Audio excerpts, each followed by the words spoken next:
Welcome, the Lord's chosen. Be careful who you try to bury. Some seeds only grow in darkness. Did you know that some of the most venomous,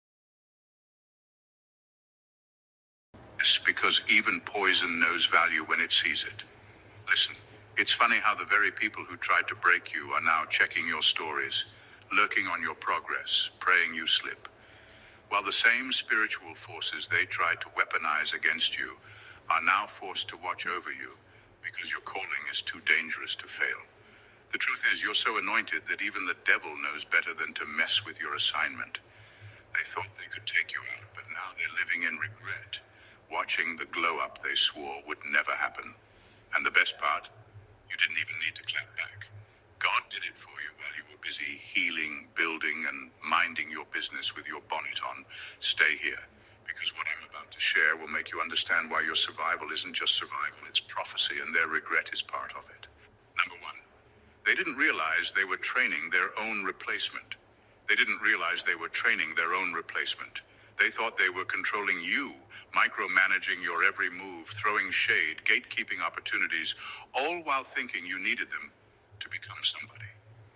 But every obstacle they put in your path became a silent mentor. Every time they talked down to you, you learned how to speak life into yourself. Every time they blocked you, you learned how to build your own door. They didn't know that the pressure they applied was making you sharp, focused, and unbothered by small distractions. They fed off your insecurities, thinking it kept you humble, but it was making you resourceful. They wanted you to stay in survival mode so you would always need their crumbs, but that survival mode taught you how to multiply whatever little you had. They thought you were under their thumb, but you were actually in training, learning how to navigate environments they could never survive without manipulation. They were so busy playing puppet master, they never realized you were outgrowing the strings. They didn't know that every rejection was building your spiritual muscles and every betrayal was sharpening your discernment. They didn't know that the anxiety they triggered in you was forcing you to build unshakable faith. They didn't know that you were watching how they moved, studying their mistakes, seeing the consequences of shortcuts and fake alliances, learning what not to do without even trying. They were unintentionally raising up the person who would replace the need for them in the first place. Now they regret it, because the same energy they used to try to control you is what made you unstoppable without them. The same pressure they applied to break you is why you now move with a strength they can't replicate. You were never under their control. You were in your cocoon, transforming under the pressure they gave you for free. Now they're forced to watch as you become everything they tried to keep you from becoming, and deep down, they know they trained the person who will surpass them without even trying. Number two, you outlived the lies they planted about you. They confidently buried your name under lies, convinced that the false stories they spread would outlive you. They sat around in their little circles, twisting your words, exaggerating your flaws, making you the villain in stories they needed to feel better about themselves. They were so sure that if they could control your narrative, they could control how others saw you. And if they could control how others saw you, they could control you. But what they didn't count on was your endurance. They didn't count on you outlasting the lies. They didn't know that people would get tired of hearing the same recycled gossip, especially when your actions kept proving the opposite. They didn't know that every day you kept showing up, doing your work, being consistent, growing in silence, you were outliving every lie they told. They didn't know that people would eventually start asking questions, noticing that your energy didn't match the rumors, that your results didn't match the stories they heard. Slowly, people started seeing them for who they truly were. And it wasn't because you fought back or defended yourself aggressively, but because you outlasted their narratives with your consistency. They didn't realize that the lies they told would age badly while your character would age well. The story they told about you got stale while your fruit kept growing, your name kept expanding, and your life kept flourishing. And now they regret it, because the more you rise, the more it exposes their insecurity, their need for control, and their fear of your potential. You survived the season where they tried to bury you, and now your life is the evidence that their stories can't stick to someone who keeps evolving. You don't have to prove them wrong with arguments when your progress is loud enough. And now every time they see your growth, it reminds them that all the energy they spent trying to ruin your name was wasted because you were never who they said you were. And deep down they know it.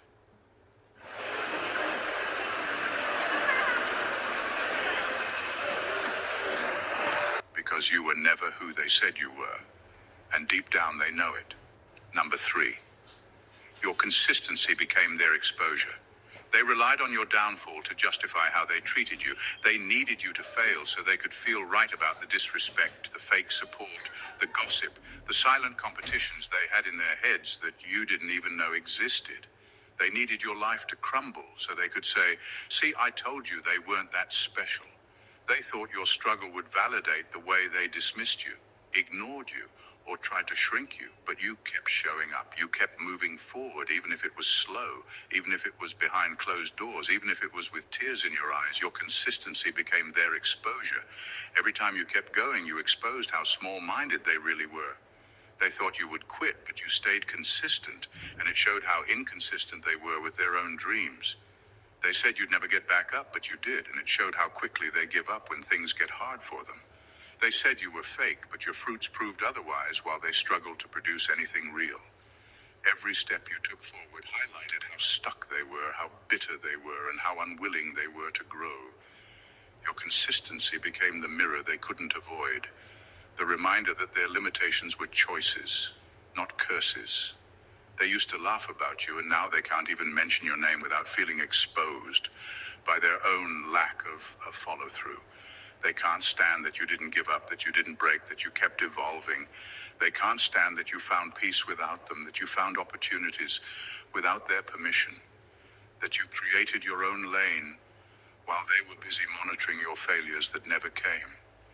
Your steady growth and quiet endurance showed the world exactly who you are, and in doing so, it revealed exactly who they are. Now they sit in silent regret, realizing that your consistency didn't just build your life, it revealed their character without you ever having to say a word. Number 4, they were sent to break you, but you became the blueprint. They tried to break you in ways you can't even fully explain to people. The betrayals, the smear campaigns, the mind games, the sudden cold shoulders, the fake concern hiding secret jealousy. They threw it all at you, convinced it would stop your momentum. They thought you would crumble under the weight of their sabotage, questioning your worth, doubting your path, losing your fire. They wanted you to give up so they could feel superior, so they could tell people you were never built for the calling you carry. But you didn't just survive it, you studied it. You felt every betrayal, but you let it sharpen your discernment. You faced every closed door, but you learned how to build your own. You walked through loneliness, but you learned how to love your own company so you wouldn't trade your peace for fake connections. You became the manual on how to walk through storms without letting the storm get inside you. You learned how to be loyal without letting people misuse your loyalty, how to forgive without giving repeat access, how to protect your energy while still keeping your heart soft. They didn't realize they were teaching you how to walk with God for real, not for validation. They didn't realize they were teaching you how to work in silence, how to move with strategy, how to let your results speak while they're busy speaking on your name. They thought their sabotage would scare you off your path, but it pushed you deeper into your purpose. They thought the obstacles would drain your spirit, but they became weights that built your spiritual and emotional strength. Now people are looking at your life and seeing a blueprint. They're learning from how you handle pressure, how you bounce back, how you refuse to lose your integrity just to belong, how you keep building without clout chasing. The same people who tried to break you are now watching as others come to you for guidance on how to endure storms they could never survive. And deep down, those who tried to break you now realize that they didn't stop your purpose. They helped you become the evidence that you can't sabotage someone who was sent to be the blueprint. Number 5, your survival proved their superiority was an illusion. They needed you to fail so they could feel big in their small world. They needed you to stay quiet, stay hidden, stay dependent on their opinions and crumbs of approval so they could keep feeling important. Your struggle made them feel superior because it distracted them from the reality that they were stagnant. They liked being the one you ran to for advice, the one you tried to please, the one whose validation you anxiously waited for. It fed their ego to watch you shrink yourself just to keep their friendship, relationship, or mentorship. But you surviving what they thought would take you out shook them to the core. You didn't just survive. You started thriving without needing their cosign, without begging for their help, without trying to fit into the image they wanted for you. Your quiet progress was louder than any speech you could have given, proving that their so-called superiority was a comfort blanket they wrapped around their unfulfilled potential. They built a false throne by making you feel less than. But the moment you stopped seeking their approval, that throne fell apart. Your survival exposed how they were never your source, never your lifeline, never your God. You started making moves they didn't expect, creating results they couldn't explain, and walking in a confidence that didn't require their praise.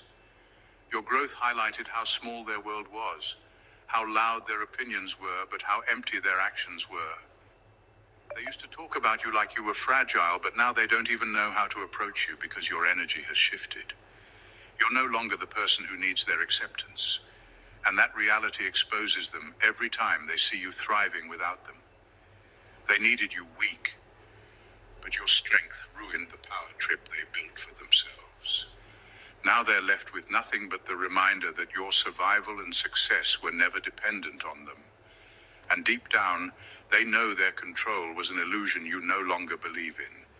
Number 6, you made peace with being misunderstood, and that made you untouchable. They wanted you to keep explaining yourself, to keep defending your intentions, to keep shrinking yourself just to be understood by people who were committed to misunderstanding you. They wanted you to exhaust yourself, trying to clear your name in rooms where your name was never safe, hoping you'd get tired enough to give up on your calling just to keep their approval. They wanted you to keep watering yourself down so they could stay comfortable in the false image they created about you. But you stopped. You stopped arguing with people who couldn't see beyond their insecurities. You stopped trying to convince people who were secretly rooting for your downfall that you meant well. You stopped overextending yourself in spaces that didn't value your presence.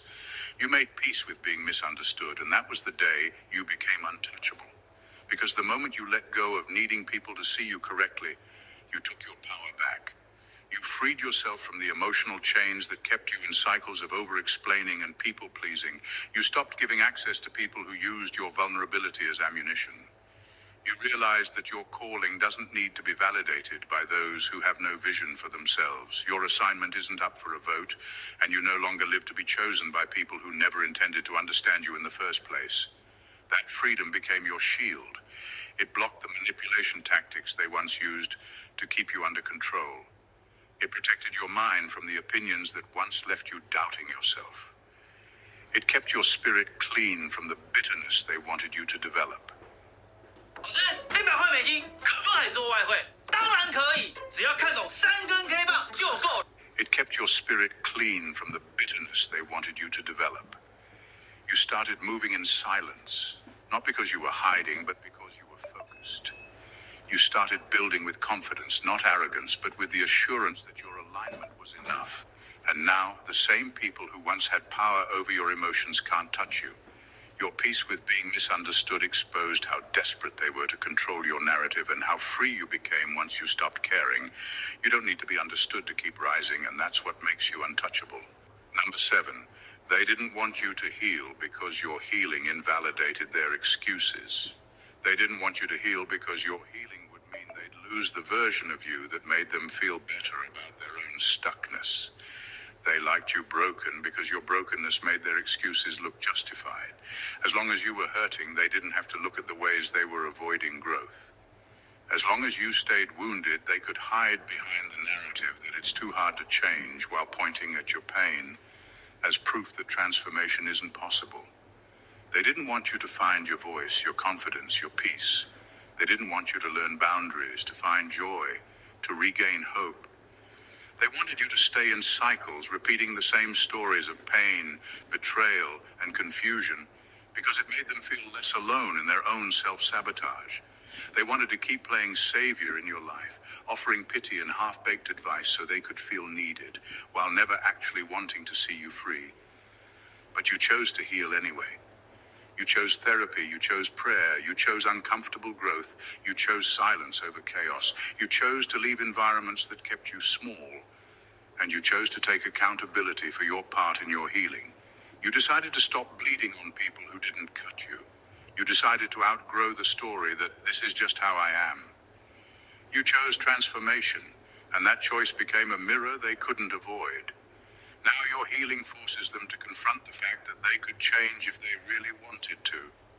Your peace reveals their chaos. Your boundaries reveal their lack of discipline. Your joy reveals the bitterness they refuse to release. Your consistency exposes the excuses they keep recycling to justify why they aren't moving forward, and that's why they regret it. Because you didn't stay in the pit with them. You didn't remain the broken version of yourself they felt superior to. Your healing made it impossible for them to keep living comfortably in victimhood, while blaming the world for their stagnation. You became living proof that growth is possible. And that's a truth they can't unsee, no matter how much they try to deny it. Number 8, they didn't expect you to walk away without bitterness. They were so sure you would stay. They thought you'd keep arguing, keep trying to prove your worth, keep bending yourself in every direction just to earn a place in their life. They were banking on your loyalty, your kindness, your desire to see the good in people, because it made it easy for them to keep you around while giving you the bare minimum. They thought you would keep trying to fix what they kept breaking, to prove your love, to prove your value, to prove your heart, while they fed off the power it gave them to watch you exhaust yourself for their validation. They didn't expect you to leave quietly. They didn't expect you to detach without the drama they craved, without the closure conversations they could twist to make themselves the victim, without the messy energy that would give them another story to tell about you. They didn't expect you to let go without bitterness because they needed your anger to justify their treatment of you. They needed you to react, to scream, to beg, to cuss them out so they could point and say, "See, that's why we treated them that way." But your quiet exit exposed everything. It showed how much they depended on your energy to feel alive. Your presence was covering up the emptiness they felt inside, the lack of purpose they carried, the insecurity they couldn't shake. You were the life in the room, the one holding conversations together, the one making plans, the one creating light in spaces that felt heavy without you. When you left, it revealed how lifeless and stagnant they were, without someone to drain. You didn't leave because you hated them. You left because you loved yourself enough to stop trying to prove your worth in places that couldn't see it. You didn't leave to punish them. You left to protect your peace. You chose to walk away without bitterness because you understood that carrying resentment would only tie you to a chapter God already told you to close. And now, your quiet exit is the loudest thing they can't silence, reminding them that you were never the problem. And your absence exposes every emptiness they tried to hide behind your presence. Number 9, your spiritual authority disrupted their manipulation. They were used to controlling people with fear. Fear of being excluded, fear of being talked about, fear of losing opportunities, fear of being misunderstood. That's how they kept others in line, manipulating emotions, dangling approval like a prize, and using silence or passive aggression as a weapon to keep people guessing. It worked on those who needed a seat at their table, who needed to be liked, who needed to belong so badly they would trade their authenticity for acceptance.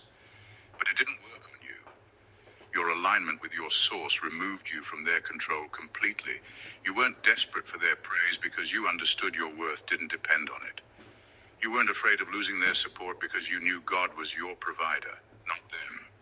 You weren't afraid of walking alone because you were never alone in the first place. They couldn't dangle rejection over your head to keep you quiet because you had already accepted that being misunderstood was better than being manipulated. Your spiritual authority disrupted their game. They couldn't guilt trip you into compliance. They couldn't bait you into emotional chaos with their backhanded comments and silent treatments. They couldn't twist your desire for peace into weakness because you learned to set boundaries without guilt. They couldn't use opportunities as leverage because you knew that anything they tried to block, God could open elsewhere, better and bigger. You saw through the tactics they used to keep others in spiritual and emotional chains, and you refused to play along. They don't know what to do with someone they can't control. They don't know how to handle someone who doesn't fear their absence, who doesn't flinch when they threaten to withhold approval, who doesn't fold when they withdraw their energy.